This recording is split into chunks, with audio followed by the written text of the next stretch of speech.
Hello everyone, I hope you're having a good midsummer. We're to week of July 15th. We're going to be doing elapsed time and customer units.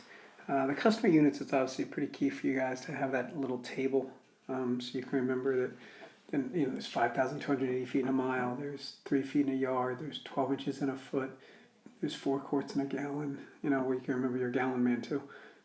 But anyway, just want to look at a couple of examples of this. And again, if you have any questions, always feel free to reach out. So elapsed time, remember, there's 24 hours in a day. There's 12 hours in AM, 12 hours in PM. Also, there's 60 minutes in an hour. There's 60 seconds in a minute. Like, remember all that stuff. But if I said to you that a movie started at 10:15 AM and finished at 12:14 PM, we said, how long was the movie? Well, if we think about this, 10:15, if we're going to add an hour, that becomes 11:15. If we add another hour, that becomes 12:15. Now, we have to get up to 40.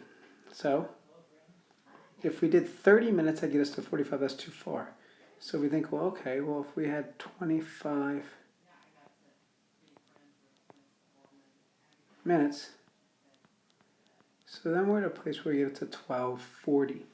So in other words, our movie then was 2 hours and, oops, I'm sorry, I was getting ready to tell you 2 hours and 40 minutes.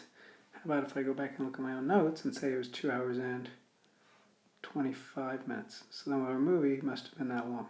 Again, elapsed time, there's a variety of ways you can do it, but I think if you just think, well, keep adding an hour until you get up to the time you're at and then find the minute difference, I think is the easiest. Now, when we think about customer units, the thing about customer units is important, is remembering, if somebody said to you that you had 4 feet, they want to know how many inches that is. Well, you have to remember there's 12 inches in 1 foot. So if I have 4 feet, I'm going to say, well, I have 12 fours.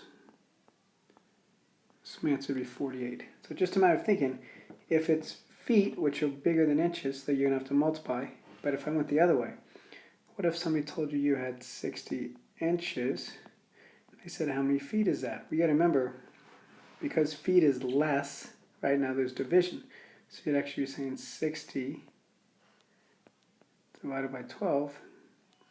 So we know the answer must be 5 feet. So again, just remember the units of measurement and how they coexist.